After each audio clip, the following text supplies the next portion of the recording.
YB Voice.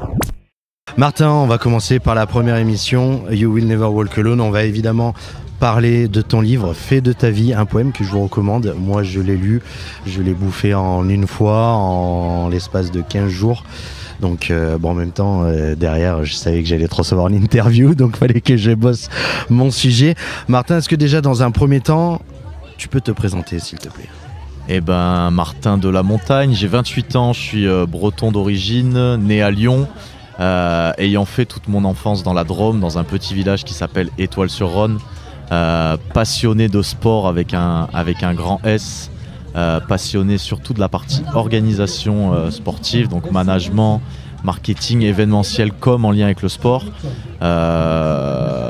Un parcours de vie rempli d'expériences, que ce soit du travail en mairie, j'ai travaillé à l'Olympique Lyonnais, j'ai monté ma boîte de com et d'événementiel il y a 2 ans. Utopia Events. C'est ça, Utopia, qui est un clin d'œil à un état d'esprit que j'aime bien utiliser. Soyez utopiste, un peu cette phrase, ramenez vos rêves à la réalité, c'est une phrase que j'aime beaucoup.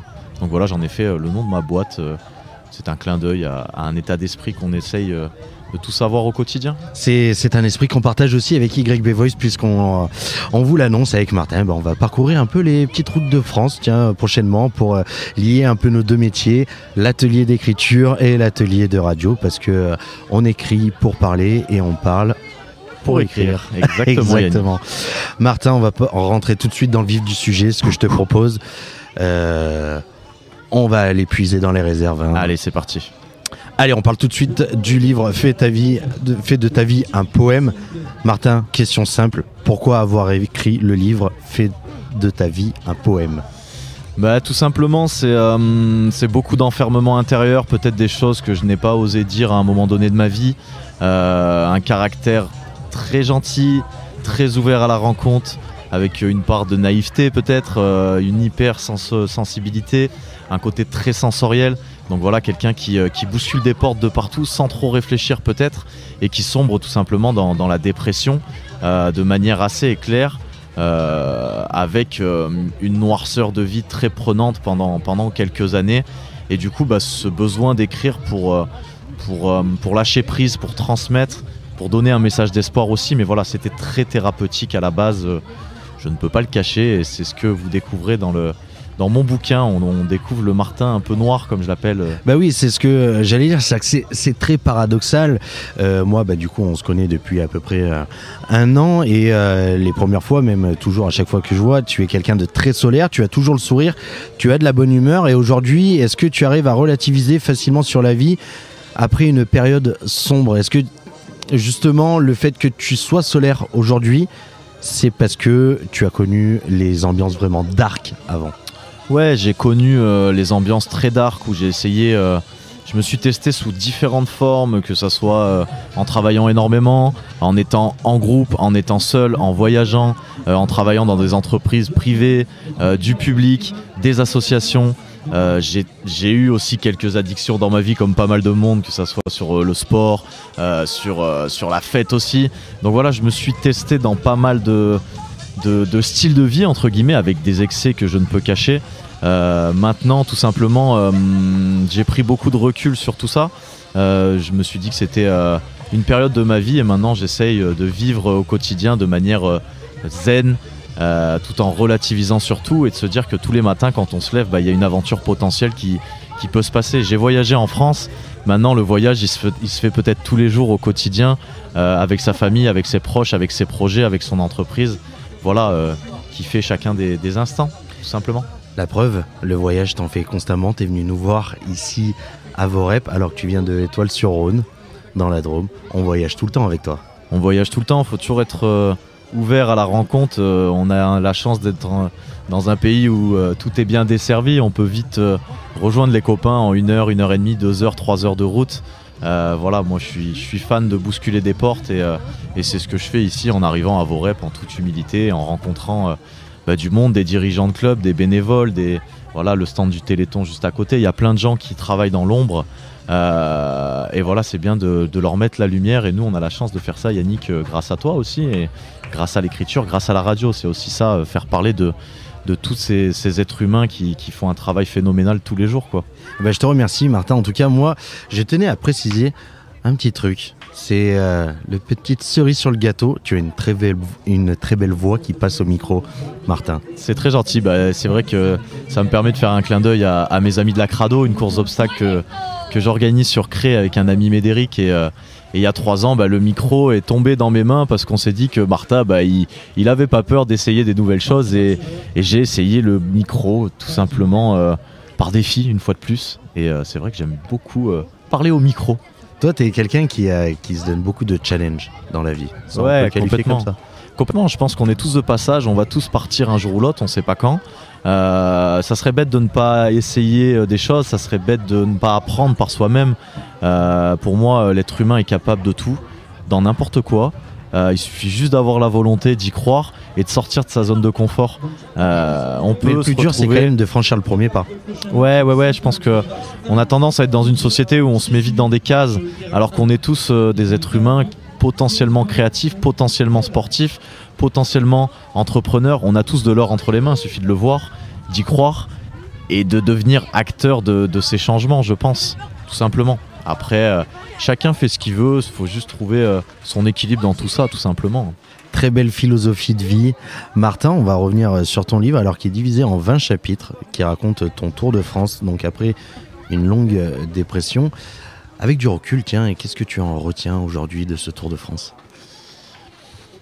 J'en retiens que du coup, c'est vrai que c'est un projet que j'ai écrit à 25 ans, maintenant j'ai 28 ans, il y a 3 ans d'écart entre ce qui s'est écrit et ce qui se passe maintenant. Et il s'est passé 1 million de choses en ce temps. Il s'est passé 1 million de choses et je pense que la différence entre la dépression et ce qui se passe maintenant, c'est que je suis positif, j'essaye d'écouter l'autre, je suis dans la bienveillance avec moi-même et avec les autres. C'est hyper important, je pense, d'amener du positif au quotidien pour attirer du positif. Je pense que j'avais besoin de traverser cette période très dark pour me comprendre. Ce livre, c'est vraiment un live de voyage, donc il y a beaucoup de questions, beaucoup d'interrogations. C'est très prenant, mais je voulais vraiment faire retranscrire la dépression d'un jeune de 25 ans en écrivant vraiment un live de voyage. Et le message, c'est surtout l'espoir que tout est possible, qu'on peut vite se relever, vite faire autre chose et vite embrayer sur d'autres sujets. Moi, c'est vrai que j'ai eu la chance d'avoir l'écriture et le beach soccer qui sont arrivés dans ma vie. C'est des passions qui m'ont équilibré, qui m'ont canalisé et où j'ai retrouvé de l'ambition aussi. Le message, c'est surtout de patienter, ça va revenir. Ouais. Quand on va pas bien, on laisse passer la vague. Elle peut être très longue, mais il faut essayer de rien lâcher, tout simplement. On va parler justement de la dépression, Martin. Donc, à vouloir trop en faire, multiplier les activités, enchaîner le travail à droite, à gauche sans t'arrêter, c'est ce que tu expliques justement au début du livre, c'est que tu vas enchaîner les petits boulots à droite, à gauche, tu t'embarques sur plein de projets. Est-ce que c'est...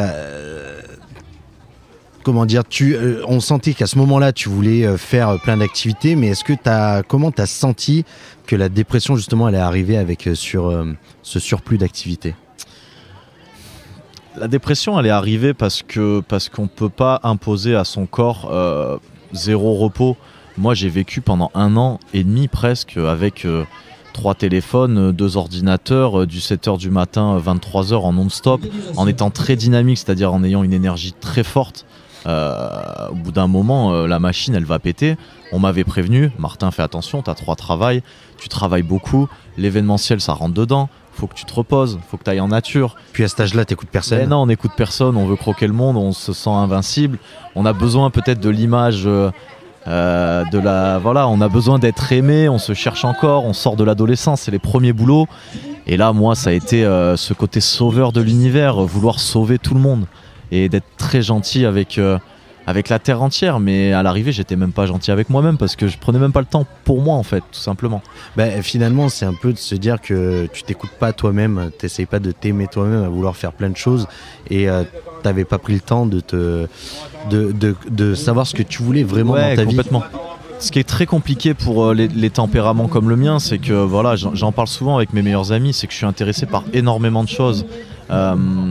Tout m'intéresse potentiellement. Je fais pas la différence entre un grand chef d'entreprise et par exemple un artisan ou quelqu'un qui travaille dans un univers privé, quelqu'un qui travaille dans l'univers public. Pour moi, tout le monde a des qualités et c'est vrai que je m'intéresse à tout et à tout le monde. Et du coup, c'est une énergie qui est assez forte. Ce côté un peu atypique, intéressé par beaucoup de sujets. Bah oui, des fois on s'y perd quand on est intéressé par plein de choses et ça m'arrive encore. Donc voilà. Mais moins. Là maintenant, t'as plus de priorités, tu te centres plus sur ce qui te plaît, mais en même temps, bon, t'as toujours un œil à droite et à gauche, mais t'essaies de te concentrer quand même sur le, on va dire, sur ce qui est vraiment essentiel pour toi, pour ta vie. Ouais, c'est récent, c'est très récent parce que même après le voyage, il a fallu rentrer dans la Drôme, créer son entreprise. Voilà, quand on voyage, comme je l'écris dans le bouquin, on est baroudeur, on est vagabond, on est dans l'errance, on vit avec un minimum vital, mais ça nous suffit. On vit d'aventure, de randonnée, de rencontres, de plaisir. Alors ça, j'essaye de l'appliquer au quotidien, mais il y a quand même un monde économique qui est réel. Faut se remettre dedans. Et moi, ça a été très compliqué. J'ai commencé à gérer ma boîte comme je gérais un voyage. J'étais un peu freestyle, quoi. Et maintenant, plus je grandis, plus je me rends compte que j'ai des qualités, que mon travail, il intéresse des personnes qui veulent communiquer de manière assez sympathique, un peu casser les codes, changer un peu son quotidien, que ce soit en événementiel, en com ou sur des projets un peu de promotion, comme j'appelle. Donc voilà, j'ai des priorités, j'ai des passions, chose que je n'avais peut-être pas à un moment donné de ma vie. J'ai retrouvé des passions et je pense que l'être humain a besoin d'être passionné pour avancer, tout simplement. Est-ce que tu avais un peu ce côté de j'ai envie de plaire à tout le monde ? Oui, complètement. Mais je l'ai encore un petit peu au fond de moi parce que je pense qu'on a tous envie de plaire aussi inconsciemment, que ce soit à nos parents, que ce soit à nos potes. Exactement. On a envie de réussir au travail, donc ce côté plaire, il est important. Après, faut pas s'y perdre dedans, faut pas développer un faux self. Moi, je suis intéressé par plein de choses. Je sais que certaines personnes adorent, certaines personnes se disent mais il est complètement décalé. Mais au pire, c'est pas grave. Chacun est comme il est. On a tous des qualités, des défauts.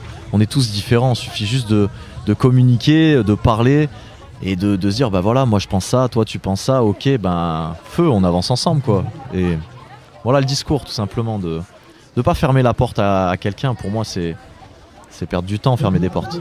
On va continuer sur la dépression, Martin. Tu parles justement de ton excès d'alcool, de consommation de drogue, avant d'être dans un état psychologique, on va dire, fragile, qui était à cette époque. Est-ce que tu consommais justement des substances illicites avant cette période ? Alors du coup, non. La drogue, non, j'ai jamais été consommateur de drogue comme tout le monde. J'ai fumé mon petit pétard en soirée pour me détendre. Tel un artiste. Ouais, peut-être, mais c'était très rare, c'était très occasionnel. L'alcool était un problème dans ma vie en fait à un moment donné parce que j'avais des prises d'alcool, ce que j'appelle dangereuses ou borderline. C'est que je buvais pour boire, pour m'oublier, pour être un autre personnage. Mes problèmes, voilà. En pensant que l'alcool allait m'inhiber, que j'allais être dans la fête, que j'allais faire, que j'allais me déconnecter. Sauf que derrière, ça enchaînait des grandes phases de dépression. Je buvais une grosse fois par mois, mais c'était catastrophique entre les pertes de permis, les embrouilles avec les copains, je balance mon mal-être aux yeux des autres. Voilà, l'alcool, c'est un fléau, faut être honnête. Alors maintenant, j'apprends à m'écouter à ce niveau-là. Je bois un canon de temps en temps, comme tout le monde, mais je veux plus me mettre en danger avec ça en fait. Et je pense qu'il y a beaucoup de jeunes qui cachent leur malheur et des moins jeunes dans des addictions, que ce soit tout type d'addiction. Je suis pas en train de dire qu'il faut pas le faire, mais il faut essayer de s'écouter et de s'équilibrer par rapport à ça. On n'a pas les réponses là-dedans. En tout cas, moi je les ai pas eues en continuant la fête. Il a fallu se calmer, il a fallu comprendre qui on était et stopper un peu cette consommation qui était très dangereuse pour moi. On rappelle que l'abus d'alcool est dangereux pour la santé, bien évidemment. Sinon le CSA viendra nous taper sur les doigts. Bien sûr. La dépression, justement, Martin, c'est un thème qui est très très sombre, mais à ce moment-là, est-ce que tu pensais que ta dépression se vivait dans la volonté de s'admirer dans l'obscurité ? Ouais, complètement. Je pense qu'il y a un côté... C'est comme tout, on s'habitue à être heureux, on s'habitue à être triste. C'est une habitude de vie, je pense. Ouais. Et peut-être que je me contemplais là-dedans à un moment donné. Il y a une forte part de victimisation dans ce livre. Ou quand je me relis maintenant, je me dis mais Martin, mais c'est pas possible. Comment t'as pu écrire ça ? C'est dingue. Si t'es pas content, bouge, change de métier, fais autre chose et sois acteur, tu vois. Quand t'es dans ton délire dark, que tu t'habitues à être dans le dark, tu t'écoutes plus personne. T'es dans ton tunnel et c'est catastrophique. Et c'est là qu'on s'habitue à se faire du mal, tu vois ce que je veux dire. Et là, c'est pas bon. On n'écoute pas les conseils des gens, on s'isole. bah, du coup on reconsomme et c'est un cercle vicieux. C'est un cercle vicieux complètement.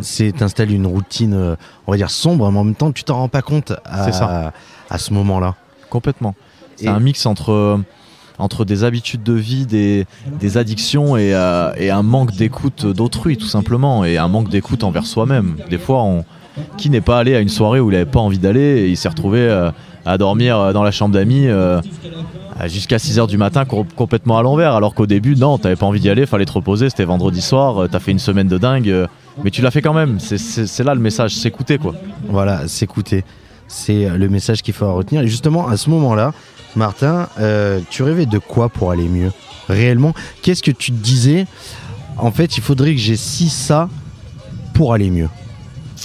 Moi déjà, il fallait que je prenne la route, je pense, pour savoir qui j'étais. Il fallait que j'apprenne à vivre en solitaire. On m'a souvent reproché ce besoin d'autrui, ce manque de confiance en soi. J'avais tellement d'infos sur qui j'étais de partout, entre ouais, t'es talentueux, ouais, t'es borderline, ouais, t'es ci, ouais, t'es ça, que je savais même plus qui j'étais en fait. Donc j'ai eu besoin de voyager pour avoir cette pause, que mon cerveau se mette sur off, que je lâche prise et que j'ai moi-même conscience de mes qualités et de mes défauts tout simplement, sans écouter Pierre, Paul, Jacques ou Philippe sur la thématique, parce que quand on écoute tout le monde, on sait plus à la fin, tu vois. Et moi, le voyage, ça a été le moment de se comprendre, de grandir et de sortir peut-être de cette victimisation à outrance aussi. Prendre la route, quoi, avancer. La route, elle est devant, et une route, quand on la regarde, il y a toujours un chemin devant. Quand on roule, on regarde pas derrière, enfin pas souvent derrière, à part au rétro. Mais voilà, j'aime bien cette image de la grande route où il faut aller devant, quoi, tu vois. Tu parles beaucoup aussi de la relation avec tes parents en ce moment-là qui s'inquiétaient. Alors après, j'ai pas envie de spoiler le bouquin, mais est-ce que tu peux nous raconter un peu comment tes parents l'ont vécu, et surtout même ta famille? Ouais. Alors moi, ce qui a été compliqué dans cette période, c'est que j'ai eu un moment donné de ma vie où j'en voulais énormément à mes parents, je voulais plus les voir, j'avais plus confiance en eux. On a eu des discussions très houleuses à la maison où ouais, pourquoi tu m'as éduqué comme ça, pourquoi t'as fait ci, pourquoi t'as fait ça. J'en voulais à la terre entière, et j'en voulais aussi à mes parents de peut-être m'avoir surprotégé d'une certaine manière, mais je le pense plus ça maintenant. Mais à l'époque, c'est vrai qu'un papa né dans le football, souvent médiatisé, souvent t'es le fils d'eux, t'es le fils d'eux, t'es le fils d'eux. Moi, quelqu'un de sensible, alors il a fallu peut-être que je passe par cette phase où je prenne mon recul sur tout ça. Mes parents m'ont quand même toujours aidé dans la vie, ils m'ont toujours appris les belles valeurs de la vie. Je suis quelqu'un qui aime d'ouvert, de bien éduqué. Ils n'étaient pas responsables de mon mal-être, et je pense que je leur ai pointé pendant trop longtemps. Maintenant, ce n'est plus le cas. J'ai fait mon travail sur moi-même, je me suis excusé aussi d'avoir eu des comportements limites aussi. Mes parents m'ont toujours ouvert la porte dès que ça allait pas, et ça, c'est le message numéro 1. Je ne peux pas leur en vouloir sur mon propre tempérament, sur ce côté ombre et lumière. C'est moi, c'est en moi, c'est pas les autres en fait. Et quand ton fils pète les plombs pendant plus d'1 an, qu'il est au bord du suicide, et que derrière il décide du jour au lendemain d'équiper sa voiture et de partir tout seul, je me mets à la place de ses parents qui ont des gamins, et de se dire waouh, mais qu'est-ce qu'il va faire mon fils, quoi. Exactement. Donc je peux comprendre, j'ai compris leur tristesse, leur peur, mais moi, pour me reconstruire, fallait que je voyage, fallait que j'impulse quelque chose par moi-même, tout seul, comme un grand en fait. Et c'est ce bouquin qui a été l'espoir de ma vie en fait. À un moment donné, j'ai retrouvé la lumière par l'écriture, par les textes, par ce côté reporter dans toutes les régions françaises, au cœur de notre nation en fait, tout simplement. Donc voilà, maintenant mes parents, à part les remercier et leur dire merci de m'avoir ouvert les portes quand j'ai pété les plombs, je peux rien leur dire d'autre en fait, tout simplement, quoi. Tu parlais justement de ton papa qui était médiatisé, qui était footballeur, notamment à l'Olympique Lyonnais, à Valence aussi, de ce regard que les gens avaient sur toi en disant voilà, tu es le fils c'est Laurent de la Montagne. Ouais. Et ça t'a mis vraiment une pression. Je dis ça parce que là, c'est l'occasion. On est en direct d'un tournoi de foot. Ouais, c'est l'occasion de parler de ces thématiques. C'est vrai que je suis très pote avec Maxime Mounier, qui est le frère d'Anthony Mounier, qui a été footballeur. Je suis pote avec le fils Laville, Timothée dans mon village, on a 3 fils de footballeurs. Et c'est vrai que bon, de temps en temps, on a toujours eu des discussions entre nous pour se dire mais c'est pas possible, les mecs nous lâchent pas, que ça soit sur le terrain, fallait être meilleur que les autres parce que t'es le fils d'eux. Les discussions, t'as pas un maillot, t'as pas une place au stade, t'as pas... T'es riche. Voilà, t'es riche, machin. Enfin, ça c'est les clichés. Ouais, les clichés en fait qu'on balance aux autres, alors que on est comme tout le monde, on a 2 bras, 2 jambes, on est né dans un endroit, comme tout le monde. Mais voilà, ce côté pointer du doigt le succès des autres, je pense qu'en France on a un problème avec ça, c'est qu'on est toujours dans la critique de ceux qui réussissent. Il y a dans des pays, c'est super, le mec qui réussit, il crée de l'emploi, il crée de la richesse. Tout va bien. Nous en France, des fois on est encore dans ce besoin de vouloir plus que son voisin. Exactement. Et ton voisin il va t'apprendre des choses et toi tu vas lui apprendre des choses, donc vous êtes égal tout simplement. C'est un peu l'exemple parfait qu'on voit par exemple avec la famille Zidane, où il y a Zinedine, le papa qui a mis la barre, mais alors très haute. Je pense que c'est le meilleur joueur de tous les temps dans l'histoire du football, et ses enfants derrière qui suivent, et à peine en arrivant sur un terrain de foot, en fait ils ont une pression ouais, c'est ça, tout de suite qui est extrêmement dure. Ouais, moi j'ai des souvenirs, j'en parle sans détour, mais jeune à Valence, à 14-15 ans, j'étais avec mon niveau, j'avais des éducateurs, mais dès qu'il y avait la petite décision à faire pour aller jouer en Corse ou le petit quart d'heure sur le banc de touche, des fois on avait la sensation qu'il fallait que ça soit Martin qui y aille parce que son père jouait en Ligue 2 le week-end. Donc des fois, à l'hyper-exigence sur les terrains de sport, fatigante. Puis à cette époque, j'avais pas le mental pour gérer tout ça. Je me sentais faible mentalement,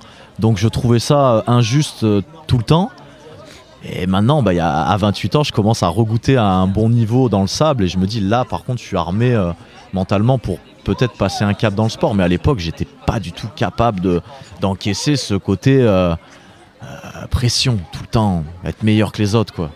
Petite question simple, quand tu étais petit, justement, quand tu vois ton papa qui était footballeur pro, moi par exemple, mes parents n'ont pas été des sportifs de haut niveau et je rêvais d'être footballeur pro. Est-ce que toi, tu avais ce rêve de dire ouais, j'ai envie de, ou alors tu te dis non, j'ai pas envie de vivre comme mon père, quoi? C'est une très bonne thématique, on en a souvent parlé en repas de famille en disant que un mélange entre mon frère et moi aurait fait un très bon joueur de football. Mon grand frère Pierre qui a approché des centres de formation à 13-14 ans, à Monaco, à Saint-Etienne, à Sedan, qui lui est vraiment allé essayer ce haut niveau bien plus que moi. Où moi, mon état d'esprit un peu volatile, un peu nomade dans l'âme, fait que j'avais pas conscience de mes qualités sur un terrain de foot, en fait, tout simplement. Donc de là à dire j'aurais voulu être professionnel, non, parce que j'en étais hyper loin. Par contre, maintenant à 28 ans, j'ai envie de prendre du plaisir à bon niveau. Je pense que c'est le moment maintenant de passer un cap, parce que mentalement je suis prêt, je prends soin de mon corps. Et ça va mieux à ce niveau-là. Par contre, non, j'avais envie de voyage, j'avais envie d'organiser des événements, j'avais envie de rencontrer du monde, j'avais envie de vivre une vie un peu d'artiste en lien avec le sport, quoi, tout simplement, quoi. Finalement, tu as envie d'écrire ta propre histoire avec le beach soccer qui est en train de se développer, et en même temps, c'est une activité qui te plaît. Et tu t'es dit, ouais, je vais peut-être baser ma vie sur justement la construction et l'aide au développement d'une discipline qui est, on va dire, très peu médiatisée, mais que tu as envie de faire connaître. Justement. Ouais, mais c'est exactement ça pour moi. C'est un challenge. C'est un challenge. Et en fait, ce que je retrouve dans le sable, c'est cet enfant qui retrouve goût au ballon, parce qu'au beach, on a beaucoup de ballons, il y a beaucoup de frappes, c'est aérien, c'est spectaculaire, c'est technique. On retrouve ce goût du risque, en fait, qu'on a quand on joue en U11, en U13, où on réfléchit pas, on court après la balle, on tente des choses. Je retrouve ça au beach soccer. Je retrouve une ambiance aussi, parce que voilà, les joueurs jouent dans plusieurs équipes, on se prête des fois des joueurs selon les tournois. Il y a un côté voyage, parce qu'on peut bouger à Montpellier, à Marseille, enfin voilà, on se déplace énormément pour jouer. C'est un sport qui me correspond énormément, et pour moi le beach, c'est de l'art, quoi. C'est voilà, quand je vois ces joueurs, les Portugais, Madjer, Stankovic, qui mettent des ciseaux acrobatiques du milieu de terrain en levant la balle à 4 mètres du sol, enfin je grossis le trait, mais voilà, pour moi c'est vraiment un sport qui est unique, quoi. C'est du spectacle. C'est du spectacle, et c'est vrai qu'on a eu la chance d'avoir Eric et Joël Cantona qui nous ont qui nous ont fait vibrer dans le sable dans les années 2000, qui ont ramené cette discipline en France, qui ont mis de la vraiment lumière structuré. justement sur le Exactement. Et bah voilà, nous pratiquants de beach soccer, on peut que les remercier parce que on vit des moments uniques sur cette discipline, quoi, qui est très peu connue encore, mais qui se développera énormément, j'en suis persuadé. On va revenir sur ton livre, Fais de ta vie un poème. On le rappelle. Alors Martin, où est-ce qu'on peut le trouver, ton livre? Déjà dans un premier temps. Alors du coup, moi dans un premier temps, on peut le trouver sur internet, donc vous pouvez l'acheter sur Amazon, sur le site de la maison d'édition Sidney Laurent. J'ai mis en place un dépôt-vente au tabac de mon village à Étoile-sur-Rhône. J'achète mes propres bouquins, donc j'en ai dans ma voiture. Et l'idée, c'est de plutôt laisser les ondes positives venir à moi. Ce livre, il doit aller dans les endroits où il doit aller. Je veux pas non plus l'imposer aux gens. Il y a un côté rencontre, partage que je veux vraiment mettre en avant. Je vais en parler quand on m'invite, mais je veux pas non plus provoquer toujours les rencontres. Donc j'essaye d'accueillir tout ça avec humilité, parce que pour moi, on a tous des qualités, on fait tous quelque chose. Donc moi, c'est un bouquin, d'autres c'est de la radio, d'autres c'est du sport, d'autres c'est donner des cours à des enfants. On a tous quelque chose en fait. Donc voilà, c'est vraiment un partage pour moi simple. Je vais être honnête avec toi. Moi, donc, comme tu le sais, c'est la radio, c'est réaliser des podcasts. Des fois, j'ai eu cette envie de parler. Mais ton livre, le fait que ça soit écrit vraiment avec les tripes, ça m'a donné envie d'écrire. Ok. Mais ça part d'une. T'as pas fait une formation littéraire. T'as juste écrit avec ce que t'avais dans ton cerveau. Et vraiment avec ce besoin de sortir ce que tu as dans le ventre. Donc je tenais à le mentionner. Et pour ceux qui n'ont pas lu le livre, je vous conseille vraiment de le lire, parce que ça va peut-être vous donner des envies, que ça soit artistique ou autre, ou démarrer des nouvelles activités. C'est une philosophie à prendre. Mais je vais parler d'un thème, Martin, que tu abordes et qui est, on va dire, un peu le poumon de ce livre, c'est l'amour toxique. Ouais. Ouais, surtout qu'on en a beaucoup parlé ces derniers temps, de cette période qui était un peu même compliquée, même après la sortie du livre. Bon, après on va pas s'étaler là-dessus, mais j'ai pas vraiment de questions particulières. Alors je vais te laisser parler de ce thème. Est-ce que tu peux en parler librement de cet amour avec le recul que tu as aujourd'hui? Ouais, complètement. L'amour toxique, je pense qu'on le vit tous à un moment donné dans une vie. Soit parce que un des deux parties n'est pas prêt, soit parce qu'il y a des défauts qui sont pointés de manière peut-être maladroite ou inintentionnelle. On s'habitue peut-être à la dispute, aux engueulades, à tout ce qui est un peu néfaste dans une relation à deux. Maintenant, avec le recul, je me dis que même dans les périodes les plus complexes, même quand l'amour est toxique, la personne qui nous a fait du mal nous a énormément servi aussi, en fait, parce qu'elle nous permet de nous comprendre, d'avancer. Pour moi, il y a un pardon en fait envers les personnes avec qui ça s'est pas très bien passé, parce que je pense que j'étais pas bien dans ma tête aussi à un moment donné. J'avais un gros travail à faire sur moi-même. Je peux pas uniquement dire que l'autre est responsable tout le temps. On est deux dans un couple, c'est 50-50, il y a 50% de part de responsabilité des deux côtés. Moi, dans cette introduction, je voulais vraiment écrire ce que j'ai ressenti à ce moment-là, en fait. Et maintenant, je le ressens plus du tout. Pour moi, c'est passé. La vie a repris son cours. J'ai pardonné à tout le monde, ce qui me permet de vivre correctement. Parce que je pense que quand on garde de la rancœur en soi, on la garde trop longtemps et ça nous permet de ne pas évacuer. L'amour toxique, pour moi, il a à fuir, je pense, parce qu'on perd du temps, on perd de l'énergie et on essaye de combattre l'autre, alors que ça sert à rien de le combattre. C'est soit on arrive à vivre avec, soit tant pis, c'est pas la bonne personne, tout simplement. Après, voilà. J'ai l'impression que ça arrive quand même chez beaucoup en fait d'entre nous, dans notre jeunesse, souvent. Alors soit c'est le premier amour, ou soit c'est un des amours. On est toujours obligé de passer par un amour toxique.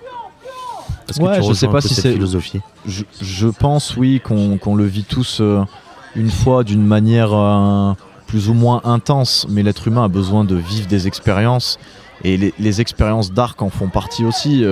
On peut pas, personne n'est lumineux au quotidien, toutes les minutes, tous les jours. Sinon, on est le Dalai Lama, quoi. C'est compliqué pour tout le monde tous les jours. On a des grands moments de doute, des grands moments de peur, des grands moments de crainte. Je pense qu'on est dans une société où la jeunesse se cherche aussi, expérimente, vit des choses, le monde bouge. Donc, voilà, ça nous arrive de rencontrer l'amour toxique comme l'amour passionnel, comme l'amour lumineux, comme voilà, c'est une expérience comme une autre, faut juste l'accepter tout simplement. Et à la fin, par contre, on a envie de vivre le grand amour. Ouais, mais pour moi l'amour, c'est tous les jours. L'amour, c'est sur plein de choses. Ça peut être un paysage, ça peut être le café du matin qu'on aime bien à la terrasse du bistrot local, ça peut être le sourire d'une grand-mère. Je sais pas, un feu rouge. L'amour, il est de partout en fait, il suffit juste de le regarder. Donc l'amour avec une personne, c'est encore plus magnifique, mais il y a plein de styles d'amour et faut cultiver ça, quoi. Il y a souvent un terme qui revient quand tu parles de cet amour toxique, c'est le mot dominatrice. Ouais. Pourquoi ? J'en sais rien. Dominatrice, ce sentiment d'être inférieur à quelqu'un, tout simplement, de pas. C'est le sentiment est-ce que c'est la preuve du manque de confiance en soi à ce moment-là ? Oui, complètement. C'est la confiance en soi qui fait qu'on se sent inférieur. Parce que je pense pas que la personne en question voulait me rendre inférieur, supérieur. C'est même pas ça. C'est peut-être cette blessure intérieure qui est en moi qui fait que tu te sens toujours inférieur aux autres. Et en fait, non. C'est de la paranoïa, tout simplement. Donc, on n'est pas inférieur. On n'est pas moins bon, meilleur qu'un autre. On est tous pareils, on a tous nos qualités, nos défauts, nos plaies, nos faiblesses. Voilà, après l'intelligence d'un être humain, c'est d'en parler, de les assumer et de trouver ensemble les réponses, tout simplement. Alors on va continuer sur ton livre, par contre pour le coup c'est le cœur, tout ce qui est à l'ouvrage dans ce livre, c'est ton tour de France. Ouais. Alors tu as traversé donc Lyon pour commencer, après t'es allé en Bourgogne, en Normandie, en Bretagne, à Nantes, à Bordeaux, t'es allé au Pays Basque. Avant d'aller sur la route, est-ce que tu connaissais vraiment la France ? Je connaissais des endroits, mais je connaissais pas la France comme j'ai pu la voir là sur 2 mois et demi. Lyon, ville connue par la famille. Lumière. Ouais, voilà, ville lumière. Lyon, très belle ville. La Bourgogne, je ne connaissais pas. Paris, j'y ai vécu 6 mois, donc je ne peux pas dire que je connais Paris parce que ça a été éclair. La Normandie, je ne connaissais pas du tout. Avec ces grandes plages du débarquement, c'est à faire, c'est magnifique. Il y a quand même une histoire un territoire qui est rempli d'histoire, qui nous tient en haleine aussi. On parle d'endroits où on relativise. La Normandie, ça en fait partie. On se dit que nos problèmes sont dérisoires. Quand on voit toute la violence et la haine qu'il y a pu avoir lors de la Seconde Guerre mondiale, par exemple, sur ces plages, on dit relativise mon grand. La Bretagne, je la connais, mais je connais Rennes et sa région et je connais pas l'autre partie de la Bretagne. Voilà, j'aimerais un jour traverser la Bretagne en van pour vraiment la découvrir. Et toute la façade atlantique, à part une semaine de vacances aux Pays-Bas, je ne connaissais pas, tout simplement. Donc j'avais fait des bouts de passage dans pas mal d'endroits, mais j'étais loin de m'imaginer qu'on avait un pays qui était aussi riche, aussi beau. La France, c'est incroyable, il y a une diversité de paysages, de couleurs, d'ambiance, de repas, de personnalités. Selon où on change de style de vie en 5 minutes, quoi. Donc c'est ça qui m'a rempli aussi, de vraiment voir ça, quoi. Je crois que tu prépares un tome 2 de ce livre. Le tome 2 est déjà prêt, il est déjà écrit, donc c'est vraiment la fin du voyage, la conclusion, mon retour dans la Drôme et la suite potentielle sur l'Amérique du Sud. Exactement. Après, j'aimerais sortir de mon personnage, j'aimerais écrire sur les autres, j'aimerais m'inspirer de peut-être ce que j'ai vécu et raconter des histoires peut-être un peu plus fantastiques, un peu plus mystiques. Parce que voilà, écrire sur après soi, le dramatique, le fantastique. Ouais, voilà, écrire sur soi, il y a quelque chose de gênant. Mais il faut le faire au début pour ouais. Débloquer une certaine manière. C'est exactement ce que j'allais dire. Je le dis, ouais. Honnêtement, pour devenir animateur radio, je suis passé par une phase où j'avais besoin de m'ouvrir au micro. En fait, c'est passer devant, ouais. C'est voilà, on dit pourquoi on parle, c'est ça. Ressortir les tripes.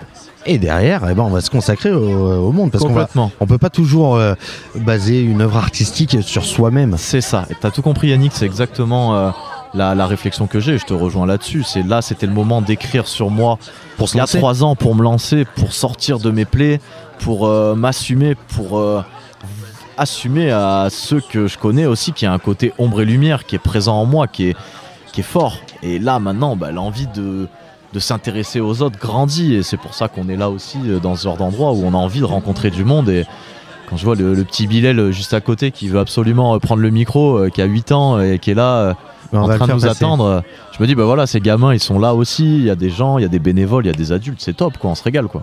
Alors là, Martin, on rentre dans la période, on va dire, estivale, on sort d'une Ouais. crise sanitaire, on va pouvoir rebouger. C'est ça. Pour donner un peu envie aux auditrices et aux auditeurs, est-ce que toi, t'es vraiment devenu un sale drogué de voyage?